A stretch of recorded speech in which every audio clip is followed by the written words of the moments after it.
పరశివుడు జన్మ భౌతిక సంస్కారాలు చేశారు. ఆ అభిమానులు అన్ని కూడా చేయించారు. అది కూడా తెలుసుకునే సంస్థలో ఏమో ఇంట్లో చేస్తున్న ఒక పని అయిపోతుంది, ఎదురు చేస్తున్నాను. శాంతి పేరు భాష అన్నయ్య అందరికీ తెలిసే ఉంటుంది. నా పరిచయం చెప్పాలంటే ఒక క్లాస్ అవుతుంది, అంత వద్దు. కాబట్టి ఒక 5 నిమిషాల్లోనే పరిచయం చెప్పేస్తాను. నేను 35 సంవత్సరాలుగా జ్ఞానంలో ఉన్నాను. మీకు తెలుసు, మా అలవాట్లు, సాంప్రదాయము, కుటుంబం అంతా మీకు తెలిసి, ముస్లిమ్స్ ఎలా ఉంటారో మీకు తెలిసే ఉంటుంది. అయితే ఆ సాంప్రదాయం నుంచి ఈ సాంప్రదాయం, బాబా సాంప్రదాయంలో రావడానికి నాకు లభించిన ఇన్స్పిరేషన్, ప్రేరణ ఏమిటంటే, ఆ రోజుల్లో గీతా బెహెన్జీ అని ప్రస్తుతం కడపలో ఉన్నారు, వారు ఉండేవాళ్ళు అనమాట. వాళ్ళే నాకు కోర్సు కూడా ఇచ్చారు. కోర్సు చెప్పారు కానీ ఒక 30 రోజుల వరకు నాకు ఏమీ బుద్ధిలోకి ఎక్కల. కాకపోతే వాళ్ళు మాట్లాడే తీరు, వాళ్ళు దృష్టి ఇచ్చే తీరు, ఇవన్నీ నాకు చాలా బాగా నచ్చింది. మనతో నా యొక్క అవసరం లేదు, వీళ్ళకి ఎంత ప్రేమ ఇస్తున్నారని చెప్పేసి అనమాట. వారి మాట్లాడేటువంటి విధానము, వారు నన్ను ఎంకరేజ్ చేసేటువంటి విధానము, ఇవన్నీ చూస్తే నేను జ్ఞానంలోకి కంటిన్యూ అయ్యాను. వారు కనుక ఆ క్షణంలో వారు లేకుండా ఉండి ఉంటే ఈ రోజు భాష అన్నయ్య బాబా ఇంట్లో లేడు. అంతటి ప్రేరణ, ఎంతటి ప్రేరణ అంటే నాకు అనిపిస్తుంది, అలాంటి లగన్ ఇతరులను ఎంకరేజ్ చేయాలనేటువంటి లగన్ ఎవరికైతే, ఏ సిస్టర్కి అయితే ఉంటుందో, వాళ్ళు నాలాంటి వాళ్ళని చాలా మంది తయారు చేయగలరు. కాబట్టి బాబా ఇంట్లో ఎవరైనా వస్తున్నారంటే బాబా ఇంట్లో వచ్చేటువంటి జ్ఞానం చూసి రారు.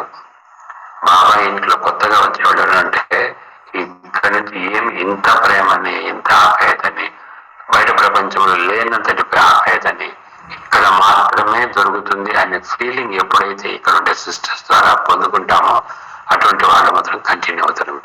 ఆ విధంగా కంటిన్యూ అయినటువంటి నేను. ఇంకా నాకు యోగం అంటే మహా ఇష్టం, దృష్టి యోగం అంటే ఇంకా ఇష్టం. నేను వచ్చిన రోజుల్లో గీతా బెహెన్జీ గారు దృష్టి ఇచ్చేవారు. దాని పేరు దృష్టి అని కూడా నాకు తెలియదు. అయితే ఏదో ఒక తన్మయత్వం, ఏదో ఒక ఆనందం నాకు వారిని కళ్ళల్లోకి చూస్తూ ఉంటే, దానివల్ల అక్కడి నుంచి స్టార్ట్ అయింది నా దృష్టి యోగం. ఇప్పుడు ఇంతకుముందు విజయ్ కుమార్ ఇక్కడ కూర్చొని చెప్పారు కదా, వాళ్ళ ఊర్లోనే ఆయన గీతా పాఠశాల నిర్వహిస్తుంటారు అనమాట. అప్పుడప్పుడు సిస్టర్స్ వెళ్ళి క్లాసెస్ చేస్తుంటారు. అక్కడ కావాల్సిన అరేంజ్మెంట్స్ అన్ని ఆయన చేస్తుంటారు అనమాట. నేను ఎక్కువగా వారానికి ఒకసారి అక్కడికి వెళ్తూ ఉంటాను. నాకు ఈ దృష్టి యోగం అంటే మహా ఇష్టం అన్నాను కదా, దాని గురించి ఎక్కువ చెప్తూ ఉంటాను. అక్కడ వచ్చేటప్పుడు ప్రతిరోజు 40 మంది వస్తారు. ప్రతిరోజు మధ్యాహ్నం 2 గంటల నుంచి 3 గంటల వరకు దాదాపు 40 మంది ప్రతిరోజు వస్తారు. అందులో ఎక్కువ మంది చదువు రానటువంటి వాళ్ళే, మాటలే ఎక్కువ మంది అనమాట. వాళ్ళందరికీ మురళి అయిన తర్వాత మురళి పాయింట్స్ చెప్పడం ఇవన్నీ గుర్తుండదు. అందుకని అక్కడ మొదలైంది ఈ 3 ముత్యాలు. వాళ్ళకి 3 చిన్న మాటలతో ఈజీ గుర్తు పెట్టుకోవడం స్టార్ట్ అయిందన్నమాట. అది అయితే దృష్టి గురించి ఎప్పుడైతే పక్కాగా చెప్పేసాం వాళ్ళకి, వాళ్ళు ఎంత నాటుకుపోయిందంటే ఏ ఒక్కరు కూడా ఇప్పుడు ఈ దృష్టి ఇచ్చుకుంటూ వస్తున్నాం అనుకోండి, అక్కడ ఇచ్చాము, ఇక్కడ ఇచ్చాము, ఇక్కడికి వచ్చేటప్పటికి ఆ రీతిలో ఏమంటే నా టర్న్ అయిపోయింది అనుకొని ఊరికి ఉండిపోతారు. అయితే అట్లా కాదు, దృష్టి ఇచ్చే కార్యక్రమం పూర్తి అయ్యేంత వరకు కూడా తీసుకుంటూనే ఉంటారు అనమాట. దృష్టి తీసుకునే సమయంలో పూర్తిగా మనసులో ఒక ఆలోచన కంపల్సరీగా మెయింటైన్ చేయాలి. ఆలోచన ఏంటంటే, స్వయం భగవంతుడు ఈ శరీరాన్ని ఆధారంగా చేసుకొని ఈ కళల ద్వారా మీ పైన శక్తిని ప్రసరింపజేస్తున్నారు అనే ఆలోచన నేను చేస్తూ ఉంటాను. మీరు కూడా అవి నేను పొందుకుంటూ ఉన్నాను అనే భావన రావాలి. ఆ కిరణాలు వచ్చి ఈ ఆత్మలో ఉండే మరకల్ని ముందు ఫస్ట్ స్టెప్ అనమాట. భగవంతుడి రోజు వస్తున్నాయి ఆ కిరణాలు ఏమైతే ఇక్కడ ఇవి తొలగిస్తూ, ఈ మరకలు ఏవైతే ఉన్నాయో అవి దూరం అయిపోతున్నాయి. రెండో స్టెప్ ఏంటంటే అవే కిరణాలు కిరణాలు శరీరం అంతా నింపుకుంటూ ఉన్నాను. సెల్ని ఏ విధంగా ఛార్జింగ్ పెడితే ఛార్జింగ్ అవుతూ ఉంటుందో అదే విధంగా ఆ కిరణాలతో ఈ ఆత్మను ఛార్జింగ్ చేసుకున్నాము, శరీరాన్ని కూడా ఛార్జింగ్ చేసుకున్నాం. శరీరంలో ఎక్కడైనా అనారోగ్యమైన భాగం ఉంటే ఆ భాగంలో కూడా ఈ కిరణాలు చేరి పూర్తిగా ఆరోగ్యం వస్తుంది అనే ఫీలింగ్ అన్నమాట. అది క్రియేట్ చేస్తే ఆటోమేటిక్ గా అనారోగ్యం అంతా దూరం అయిపోతుంది. దానికి ఎగ్జాంపుల్ చెప్తాను. మొదటిది ఒకటి, రెండవది. మూడవది ఏంటంటే ఇవే కిరణాలని బాబా ఇంట్లోనే కూర్చుంటాం. ఈ కిరణాలన్నీ కూడా నా ఇంట్లో చేరుతోంది. ఇంట్లో ఉండే ప్రతి గదిలో కూడా ఈ కిరణాలు చేరుతూ ఉన్నాయి. ఇంట్లో ఉండే పరివారంలో ప్రతి ఒక్కరు కూడా ఈ కిరణాలని శ్వాసలోకి తీసుకుంటున్నారు, శరీరంలో చేరుతా ఉంది, ఆరోగ్యంగా తయారవుతున్నారు. ఈ ఫీలింగ్ నేను అనుభవం చేస్తానమాట. ఇక్కడ కూర్చొని ఉంటాము. మనసులు ఎందుకంటే మనసులు ప్రపంచంలో ఎక్కడున్నా కూడా మన మనసుని యొక్క శక్తి వెళ్తుంది. సెల్ ఫోన్లో SMS కొట్టామనుకోండి, ప్రపంచంలో ఎక్కడున్నా పోయి తప్పని చేరిపోతుంది. అదేవిధంగా బాబా యొక్క శక్తిని కూడా మనం ఆ విధంగా ఎక్కడున్నా కూడా ఇంట్లో చేరొచ్చు. ఆ విధంగా బాబా దృష్టిలో చేయొచ్చు అని చెప్పి నేర్పించామన్నమాట. వాళ్ళకి ఎంత పక్కాగా నేర్చుకున్నారు అట్లాంటి వాళ్ళు. పక్కన వాళ్ళు కనుక అటు ఇటు చూస్తుంటే తట్టి చెప్తారు, దృష్టి ఇస్తున్నారు, ఆ పక్క చూడు అని పక్కన వాళ్ళకి చెప్తుంటారు అనమాట. అంత పక్కగా అయిపోయిందన్నమాట. దీని ప్రభావంతో ఏమైందంటే ఒక అద్భుతం జరిగింది. అది కూడా మన విజయ్ కుమార్ అది దీన్ని ఆర్గనైజ్ చేసేవాడు కదా చెప్పారు. అది ఏమిటి అంటే ప్రతిరోజు క్లాస్కు ఒక ఆమె వచ్చేదనమాట. ఆమె దాదాపు ఒక 60-70 సంవత్సరాల వయసు ఉంటుందేమో, 64 గంట ఆయన వస్తూ ఉంటారనమాట. వాళ్ళందరికీ దృష్టి పక్కా కదా. అయితే ఆమె హాస్పిటల్ తీసుకెళ్లారు. సిమ్స్ లో ఆయన పెద్ద హాస్పిటల్ ఉంది కదా, చూసి చెప్పారు డాక్టర్లు, ఈమెకి ఏం లాభం లేదు, తీసుకెళ్ళిపోండి, అనవసరం అని అన్నారనమాట. చెప్తే కూడా ఎలాగో పిలుచుకొచ్చాను కదండి, ఏదో కొంత మీరు ఏదో ఇస్తే 2 రోజుల్లో ఏమన్నా అయితే అది ఇక్కడే అయిపోయింది అని వీళ్ళు రిక్వెస్ట్ చేసుకున్నారు. సరే అని చెప్పేసి ఒప్పుకున్నారు, ఉన్నారనమాట. మీకు వాళ్ళు ఏదో మాటలు ఇచ్చారు, వాడుతున్నారు, హాస్పిటల్ అడ్మిట్ అయినారు. మీకు తీసుకెళ్ళిపోతే మంచిదండి అని చెప్పి డాక్టర్లు మళ్ళీ 2-3 సార్లు చెప్పారనమాట. వీళ్ళు ఉన్నారు. వీళ్ళ ఉద్దేశం ఏంటంటే ఏమైనా అయిపోతే ఇక్కడే అయిపోయి మరి అక్కడ తీసుకెళ్ళి బాధపడుతున్నా మళ్ళీ పట్టుకురావాలి, ఇవన్నీ ఎందుకు అనుకొని అట్లే ఉండిపోయారనమాట. ఒకరోజు ఆమె అర్ధరాత్రి లేపి ఆ కూతురు పక్కన ఉందనమాట, అటెండెంట్ గా. మేము హాస్పిటల్ అడ్మిట్ అయినా మా హెల్ప్ కోసం కూతురు కూడా అనమాట. కూతురిని తట్టి లేపింది. లేపి ఆశ అన్నయ్య నాకు వచ్చాడు, దృష్టి ఇచ్చాడు, నాకు ఇప్పుడు ఆరోగ్యం బాగైపోయింది, ఇంటికి పోదాం పదమ్మా అని చెప్పేసి కూతురు అనింది. ఆమె అని చెప్పింది, అమ్మ హాస్పిటల్లో ఉన్నాము, భాష అన్నయ్య ఇక్కడికి ఎందుకు వస్తారమ్మా అంటే, లేదమ్మా వచ్చిందమ్మా, వచ్చాడమ్మా, నాకు దృష్టి ఇచ్చాడు, నాకు బాగైపోయిందమ్మా, వెళ్ళిపోతానమ్మా, వెళ్ళిపోతాం పద అట్లంటే అప్పుడు ఉదయం 4 గంటలు అయిందట అప్పటికి. సరేలే అమ్మా అలాగే వెళ్దాము, డాక్టర్లు వస్తే డాక్టర్లకి చెప్పేసి వెళ్ళిపోదాంలే అనుకుని అన్నారనమాట. సరే అని చెప్పేసి వచ్చారు, డాక్టర్లు వచ్చారు, ఉదయం డిశ్చార్జ్ చేసుకున్నారు, తీసుకొని ఇంటికి పిలుచుకొచ్చారనమాట. వచ్చేసిన తర్వాత ఆ రోజు సద్గురువారం, ఆ రోజు నేను వస్తాను ఆ ఊరికి, ప్రతి సద్గురువారం వెళ్తాను అనమాట అక్కడికి నేను.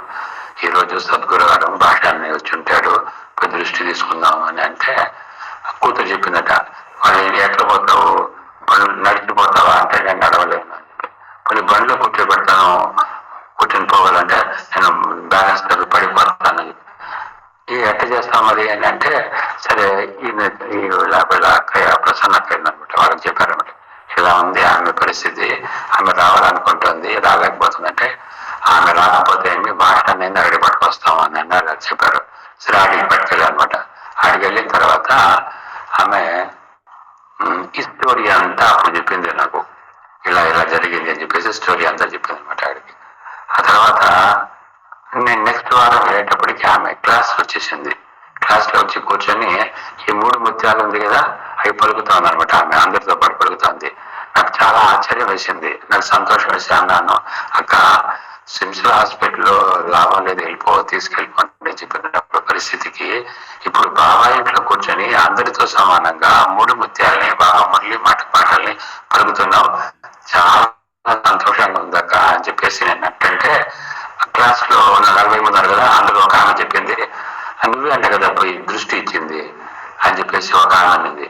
ఇంకొక ఆమె ఏం చెప్పింది అంటే, ఆమెకి ఆరోగ్యం బాగు చేసింది నువ్వే కదా అని చెప్పేసి ఇంకొక ఆమె అనింది.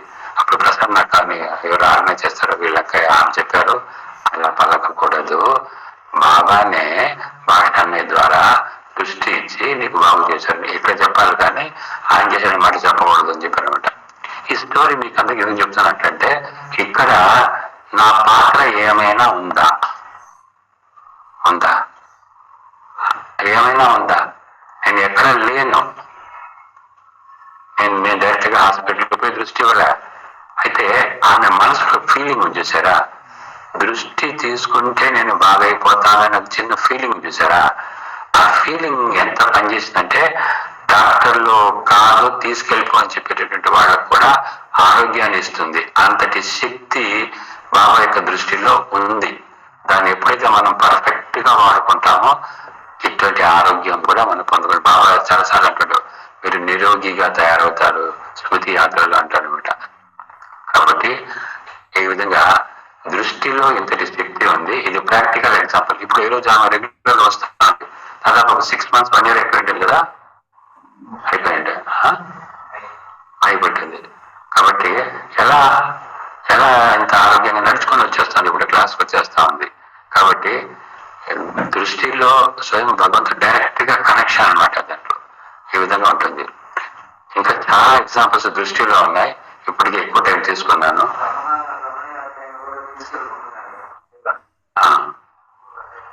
సేమ్ సరే ఒక పాట వినిపిస్తానండి. म्यूजिक के साथ सुनाएंगे, ऐसा ही सुनाएंगे, हाई म्यूजिक रखेंगे जी, हाई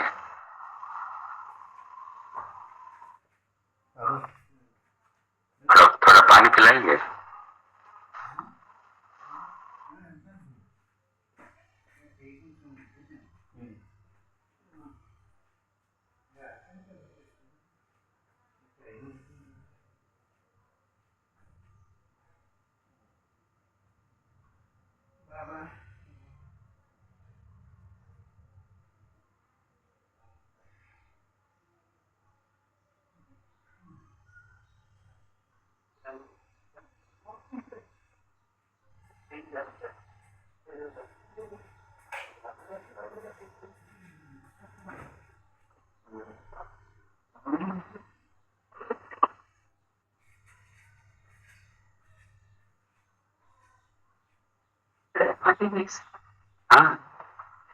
ఇది సరిపోతుంది, ఈ వాయిస్ సరిపోయింది, మైక్ సరిపోయింది.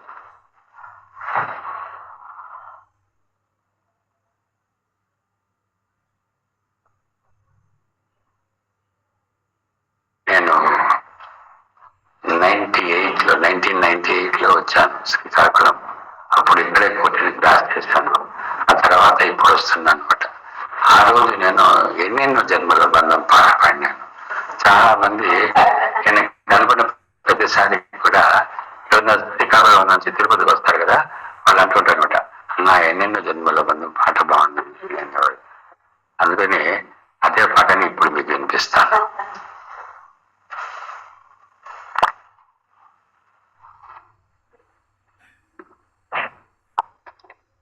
नहीं तो ऐसे ही गा देंगे.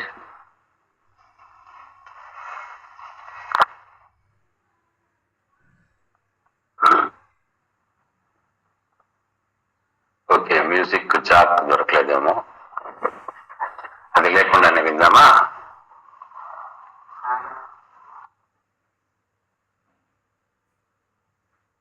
నీళ్ళు పోయింది.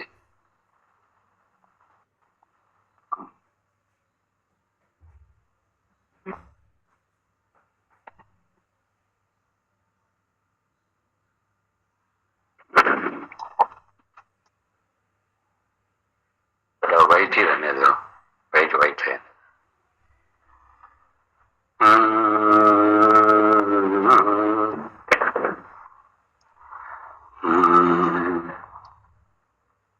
ఎన్నెన్నో జన్మల బంధం బాబా మనది, ఎన్నటికీ మాయని మమత మాపై మీది. ఒక్క క్షణం మీ యోగం నే వీడలేను, ఒక్క ఒక్క క్షణం మీ తలపు నే వీడలేను. ఎన్నెన్నో జన్మల బంధం బాబా మనది, ఎన్నటికీ మాయని మమత మాపై మీది. పొన్నమి వెన్నెలలోనా పొంగును కడలి, నిన్నే చూసిన వేళ నిండును చెలిమి. ఓ నీవు కడలివైతే నేనదిగా మారి చిందులు వేసి వేసి నీతో ఆడనా పాడనా చేరనా. ఎన్నెన్నో జన్మల బంధం బాబా మనది, ఎన్నటికీ మాయని మమత మాపై మీది. మనసున్న మమతవు నీవే, శాంతివి నీవే, గుణములు శక్తులలోనా కనిపించేవు.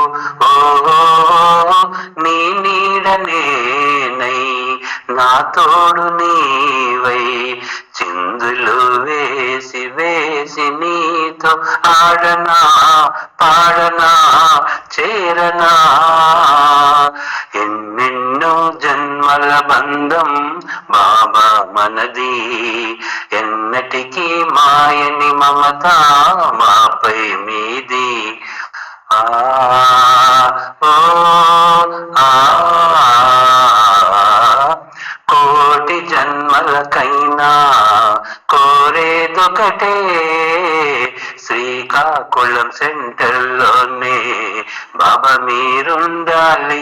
ఓ మీరున్న వేళ ఆ స్వర్గమేలా, మీ తోడు ఎల్ల వేళలందు ఉండని ఉండని ఉండని.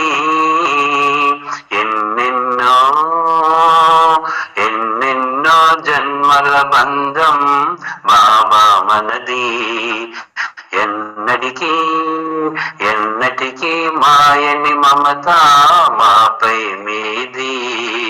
ఒక్క క్షణం మీ యోగం నే వీడలేను, ఒక్క క్షణం మీ తలపు నే మాడలేను.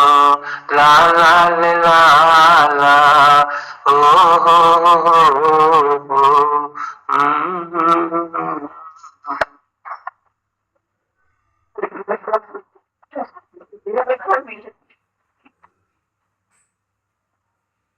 మాట్లాడితే బాగుంటున్నాను మాత్రం Music world, let shall sing. అన్న కూడా జ్ఞానంలో ఉన్నట్టుగా చెప్పండి. ఆయన సకలంగా ఆయనకి నాకన్నా యాక్టివ్గా నాకన్నా కూడా చాలా యాక్టివ్గా ప్రతిరోజు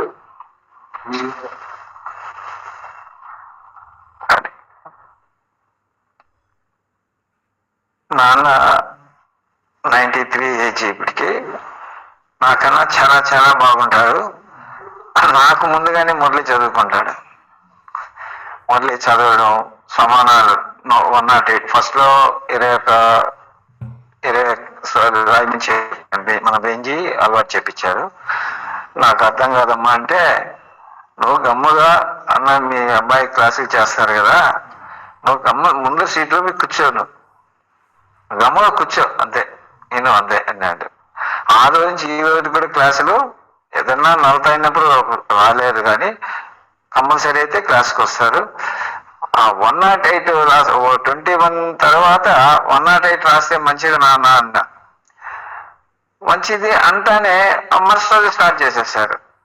108 సమానాలు రాయడం. తెలుసు కదా సమానాలు అంటే మీకు అందరికి. ఆయన గొప్ప విశేషత ఏమిటంటే, స్టార్టింగ్ రోజు నాకేదో బాగలేదురా, నేను అలా అయిపోతా ఇలా అయిపోతానంటా అన్నాడు.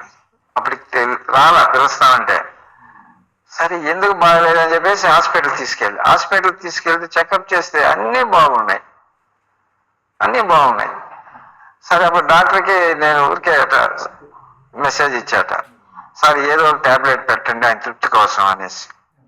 ఆయన ఏదో ఒక నిద్ర ట్యాబ్లెట్ పెట్టానులే బాబు, ఏం కాదులే, మన ఫ్యామిలీ డాక్టర్ ఆయన. సరే నేరుగా నాన్న బయట స్కూటర్ కాడ రావడమే, నాన్న నీకు ఇవన్నీ తగ్గాలంటే మా బడికి వచ్చినావంటే నీకు అన్ని కంట్రోల్ అవుతావు నాన్న అన్న. ఆయనకి మన వాళ్ళు ఇప్పుడు కోరికలు అనేది చూడు ఎలా ఉంటాయి, వయసు అయినప్పుడు పిల్లలు కావాలి, పిల్లలు అయినాక మళ్ళీ ఇలా కోరుకుంటూ పోతానే ఉంటే దానికి ఫుల్ స్టాప్ ఎప్పుడు, దీనికి ఫుల్ స్టాప్ పెట్టాలంటే మనం బడి అనుకున్నా నేను. సరే మళ్ళీ ఒకరోజు చూద్దాం లేదు అట్ట కాదు నాన్న, సరే లేదు గమ్మని బండిలో ఎక్కించుకొని నేరుగా గాంధీ రోడ్ సెంటర్కి వెళ్ళిపోయా. గాంధీ రోడ్ సెంటర్కి వెళ్ళిపోతానే ఇక్కడేం పూలు కొనుక్కోడానికి వచ్చావా అన్నాడు. పక్కన పూల మార్కెట్ ఆడ. నేనేం మాట్లాడాల. సరే నాతో కూడా అంటే పైకి తీసుకెళ్ళా. పైకి తీసుకెళ్ళినాక బాబా రూమ్లో కూర్చోబెట్టా. బాబా రూమ్లో కూర్చోబెట్టి నువ్వు ఏం చెప్పుకుంటావు బాబా చెప్పుకో, నువ్వు ఎంతసేపు కూర్చోగలుగుతావు అంతసేపు కూర్చో చెప్పేసి మన బెహంజీ దగ్గరికి వచ్చేసారు, మన లీలా బెహంజీ దగ్గరికి. బెంజీ ఈ మారిగా నాన్న పరిస్థితి ఇలా ఉంది బెంజీ, మీరు 4 మాటలు చెప్పండి బెంజీ అంటే సరేలే విజయ్ అన్నారు. సరే ఈలోగా 10 నిమిషాల తర్వాత నాన్న వచ్చాడు. బెంజీ దృష్టి ఇచ్చి టోలీ ఇచ్చారు, టోలీ తిన్నారు. ఇది చెప్పారు, మీరు రోజు క్లాస్కి వెళ్ళండి, ఇమారి చేయండి అన్న, సమానాలు రాసుకోండి, నీకు అన్ని నార్మల్ అవుతాయి, మీ మనవాళ్ళు అంతా కూడా సెటిల్ అవుతారు అనే మనవాడితో కొంచెం ఆయనకి ఇది సెటిల్ కాలేదే అని చదువుకొని ఆ రోజు నుంచి ఈ రోజు అదే ప్రకారం. కానీ ఆ రోజు నైట్ ఏం చేశారంటే నేను మరుసటి వెంటనే ఇవ్వడం ఈయన మనం పట్టుకొని వదలలేదు అనుకుంటాడేమో అనేసి నేను మరుసటి ఇస్తాను నోట్స్ అనుకున్నా. నైట్ ఏం చేశాడంటే ఆయన నిద్ర అదేనేసి న్యూస్ పేపర్ ఉంటుంది కదా, ఆయన న్యూస్ పేపర్ చదివి అలవాటు, ప్రతి ముక్క వదలడు. న్యూస్ పేపర్ అంతా మనం ఏం చేసి శివబాబా రాయి అన్నాయ అని చెప్పింది ఫస్ట్. న్యూస్ పేపర్ మొత్తం శివబాబా అని రాసేసాడు. నైట్ మార్నింగ్ కలిసి నువ్వు మసాజ్ ఇస్తామని నాకు ఎందుకో రాత్రి నిద్ర పట్టలేదు, పేపర్ మొత్తం ఇవే రాసేసిన, మరి ఉన్నానా నేను ఉదయం ఇస్తామన్నాను కదా నోట్స్ అనేసి అది మర్చిపోలేను ఆయన. ఇది ఓం శాంతి. ఇప్పుడు బేస్తారం వచ్చిందనుకో ఓం శాంతి. ఈ విధంగా అనుభవాల సాగరము అంతమందితో కలుస్తూ ఉంటే బాబా సాగరుడైతే తన పిల్లలు మాస్టర్ సాగరులు, అనుభవాల సాగరులు. ఒక్కొక్కరి దగ్గర అనుభవాలు ఎన్ని ఉన్నాయంటే కొల్లలుగా ఉన్నాయి. ఆ అనుభవాలు భగవంతుని ప్రేమయే మనల్ని ఈరోజు ఇంత ఉన్నతంగా నడిపిస్తోంది. ఎన్ని ఒడిదుడుకులు వచ్చినా సరేనే బాబా నాకు తోడున్నారు. బాబా ఇచ్చే అనుభూతి, స్నేహము, ప్రాప్తి ఇవన్నీ మనల్ని ముందుకు తీసుకొని వెళ్తున్నాయి. కాబట్టి ఇలాగ అందరూ మన దగ్గరికి వస్తూ ఉంటే, మనం వాళ్ళ దగ్గరికి వెళ్తూ ఉంటే ఎన్నో రకాల అనుభవాలను పొందుకోగలం. బాగుంది కదా ఈరోజు అనుభవాలు. 4 అన్నయ్యలు కూడాను, ఇంకొక అన్నయ్య వచ్చిండ్రు, అన్నయ్య వెళ్ళిపోయారు. ఆ అన్నయ్యకి ఎంత ఖుషి నష ఉంటదంటే అన్నయ్య మోహన్ అన్నయ్య అని ఎప్పుడు కూడాను ఇట్లనే ఉంటారు. మరి కింద కూర్చున్నట్లు ఉండరు, అంత ఖుషీగా ఉంటారు. పరిస్థితులు అంత ఖుషీగా ఉంటారు. ఆయన కూడా ఇంతే, స్వీట్ 70s. అందరూ కూడా అందరు తక్కువైన వాళ్ళు ఏం కాదు, అందరూ కూడా పెద్ద ఏజ్ వాళ్ళే. కానీ ప్రతిరోజు 3 అంతస్తులు ఎక్కి క్లాస్కి వస్తారు. ఇప్పుడంటే 1 సంవత్సరం 2 సంవత్సరాల నుంచి లిఫ్ట్ ఉంది, అంతకు ముందు లేదు లిఫ్ట్. అందరూ కూడా 2 అంతస్తులు ఎక్కి పైకి వస్తారు క్లాస్కి. దూరం ఒకటి, అక్కడ నుంచి బండ్లో వచ్చినా ఇక్కడ ఎక్కద్దు. మెట్లు కూడా చిన్నవేం కాదు, పాతకాలం మెట్లు కదా, ఇంత ఉంటాయి మెట్లు. కానీ మెట్లు ఎక్కి వస్తారు అంతా కూడా. ఏది ఏమైపోయినా సరే క్లాసుకు అటెండ్ అయిపోవాలంతే. ఎంత నిశ్చయంతో ఉంటదంటే అంత నిశ్చయంతో ఉంటది. ఎప్పుడు ప్రారంభం నుండి కూడా ఉన్నారు కొంతమంది అయితే, ఇప్పటికీ మెట్లు ఎక్కి వస్తూనే ఉంటారు. ఇప్పటికీ కూడా రోజు క్లాస్కి వస్తారు, బాబా ఎక్కించేస్తారు. ఇప్పుడంటే లిఫ్ట్ అన్నమాట. కానీ బాబా పైన ఉండేటువంటి లగన్, బాబాతో చేసినటువంటి అనుభూతులన్నీ ఇలాగే మనల్ని ముందుకు నడిపిస్తూ ఉంటాయన్నమాట. కాబట్టి ఈరోజు తిరుపతి నుండి వచ్చినటువంటి అన్నయ్యలకు అందరికీ చాలా చాలా చాలా ధన్యవాదాలు. ఈ అన్నయ్య చెప్తున్నారు. ఇంకా నెల రోజులు 40 రోజులు ఈ రోజుకి లెక్క పెట్టుకుంటున్నారు 40 రోజులు అని. 40 రోజుల్లోనే ఇంత అవకాశం దొరికిందంటే last is fast, fast is first అన్నట్లుగా అన్నయ్య వెళ్ళిపోతారు అంతే అనిపిస్తా ఉంది. కాబట్టి ఆ విధంగా ఒక్కొక్కరు కూడా అనుభవాలను పెంచుకుంటూ వెళ్ళిపోతే లాస్ట్ లో వచ్చారనుకుంటాము, కానీ అందరికంటే ముందు వెళ్ళిపోతారు. ఏం బొమ్మకియ అంతేనా? కాబట్టి లాస్ట్ వచ్చి కూడాను ఫస్ట్ గా వెళ్ళిపోతారు. ఓం శాంతి. రేపు అవ్యక్త బాప్దాదా మిలన్, లాస్ట్ మిలన్ రేపు సాయంత్రము లీలా బెహెన్జీ వారి క్లాస్ ఉంటుంది. ఉదయం కూడా ఉంటుంది క్లాస్, కానీ స్పెషల్ గా సాయంత్రం 5 నుండి 6 వరకు బెహెన్జీ క్లాస్ ఉంటుంది. సూరజ్ భాయ్ క్లాస్ మళ్ళీ మనము లైవ్ లోనైనా వినొచ్చు. లీలా బెహెన్జీ మళ్ళీ మనకు రావడానికి ఎంతకాలం పడుతుందో మళ్ళీ. అందువల్ల బెహెన్జీతో పాటు రేపు సమయాన్ని గడుపుదాము. 5 గంటలకే వచ్చేస్తే అందరూ 5 నుండి 6 గంటల వరకు 6:05 వరకు బెహెన్జీ క్లాస్ ఉంటుంది.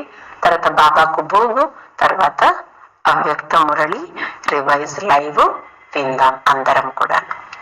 ఓం శాంతి.